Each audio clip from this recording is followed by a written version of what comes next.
Welcome back to the Graphix Pros. This is going to be part two of the Epson SureColor G6070 and shaker combo setup. We did the shaker setup the last time. This time we are going to run through the Epson uncrating, unboxing setup, at least to get it in the door and get it ready. Hopefully everything will go smooth. We have it sitting outside um, just off the truck. We're going to go through it from getting off the truck all the way through getting it into our store. Again, watched a lot of videos, but there is no dealer setup on these machines. So there is some training that Equipment Zone offers, and we're scheduled for that actually tomorrow. So we are going to get it set up, ready to go, and then go through their training. I think it's on Zoom. They said it's probably going to take a few hours. Hopefully they go from start to finish. We'll kind of do some clips on the way along the way, see what we learn, see what you learn, and hopefully we can get this thing up and running. All right, we're going to get started. We will walk you guys through every step of the way as much as we can, at least. Hopefully we get some good footage of it, and we will see you on the other side. So you see the Epson coming off the truck here. We wanted to take a shot of this just to show how well this thing is crated. It is on a super heavy pallet. They took a lot of care in both getting it off the truck and unloading it for us. This was actually delivered via freight. Everything seemed really well packaged. One thing you do want to make sure when you're getting any equipment like this is inspect the package when it comes off the truck. If there's any damage or something before you sign that bill of lading, you definitely want to make sure that it's notated. We were lucky we didn't have any damage like that. The box looked perfect. There is a slot, as you see right here. If you cut that piece of tape open, it does have some of the instructions, documentation, warranty information. That is where your power cord is. This is where your software stuff is. We just set that aside, pulled the box off, and obviously we were very excited to see our new DTF printer. There's a lot of stuff on top of here. I would highly recommend carefully taking that all off before you start to take this machine off or apart. Everything is pretty well stacked. You see there's a couple of cardboard boxes on the right hand side. The small boxes on the right are actually part of the stand, as is the top. On this piece of styrofoam, you can see some of the screws. Everything is fairly well labeled and the instructions on it are good. This is everything that comes in that box outside of the printer. You have the ink charge unit, you have some of the maintenance stuff.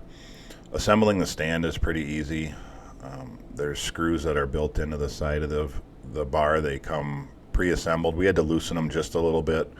There's some slots in the stand that you just slide those heads into and then go through the stand with a provided Allen wrench and tighten it up. It's pretty simple. It's labeled left to left, right to right. We found that it was easier rather than working on the floor just to set it on a table just to get it assembled. But you definitely want to have it on the floor, obviously, when you put the printer on it. It's a beefy stand. I was surprised at how well built it was. You can tell that it is not going to go anywhere. These are the bars that come with the printer for lifting. They recommend a 4-man lift, and that's what we did. One thing we noticed, they say that this printer will fit through a 36-inch door.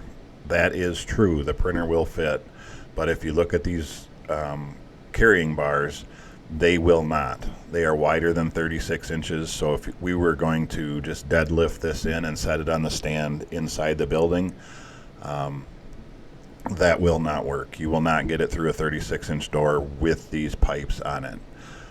I was glad we measured. So we took the stand outside. Obviously, we had a 4-man lift.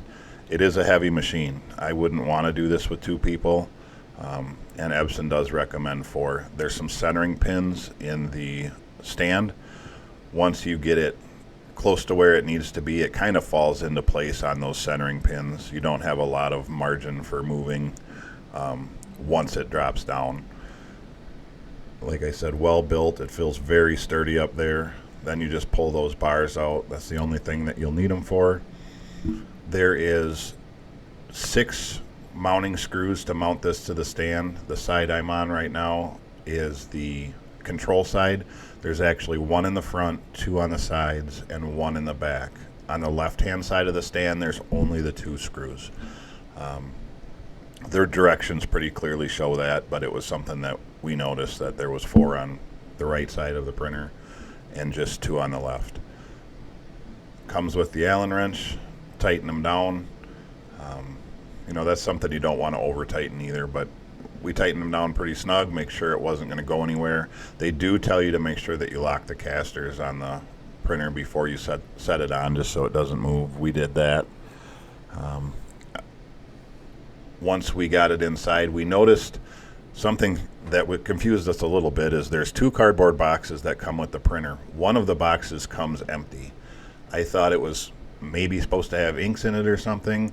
Ink ships separately. I called Equipment Zone. As always, they answered my call. They told me nope, they do ship separately.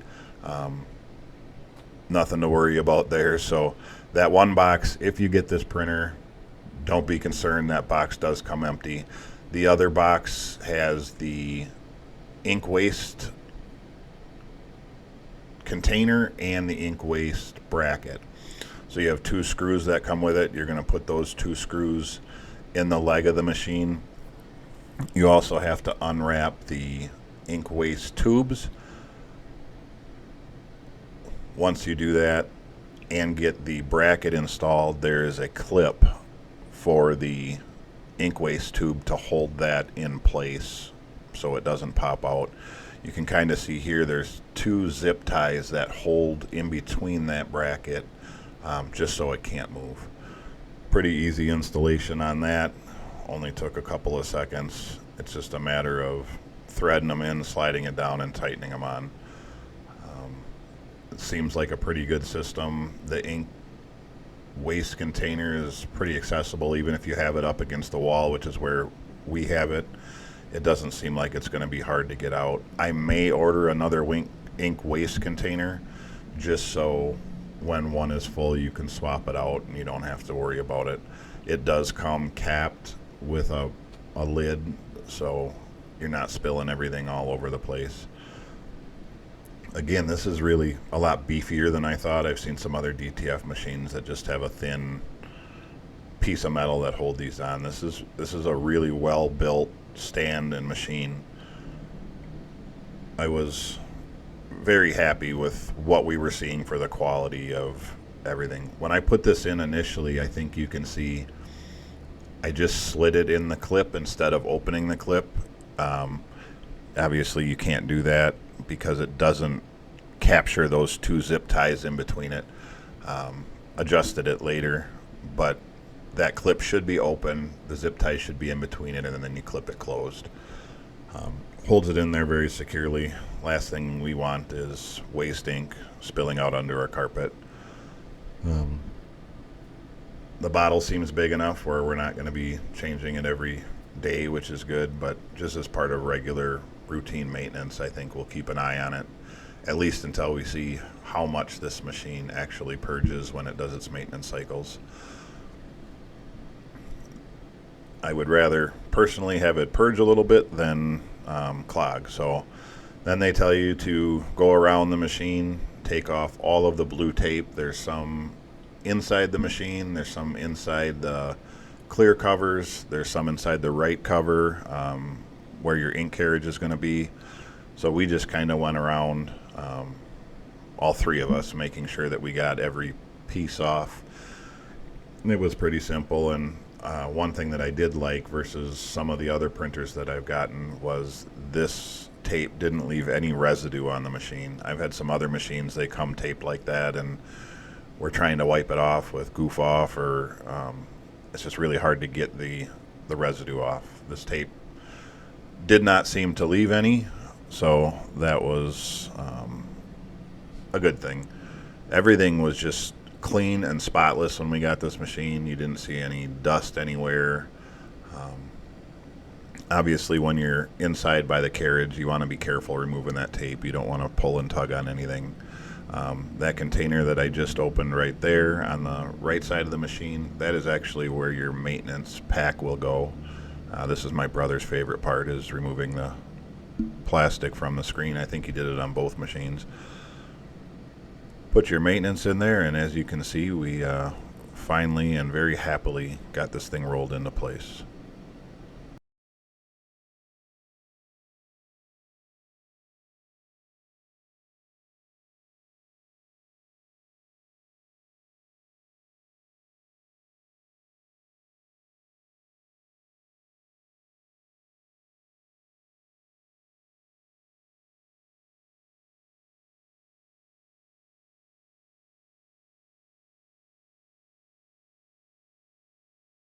Well, as you can see, we got it all set up. We got it in its place. We got it with the shaker. We are really excited to get working with it. I think this combo is going to be exactly what we need to produce some high quality transfers.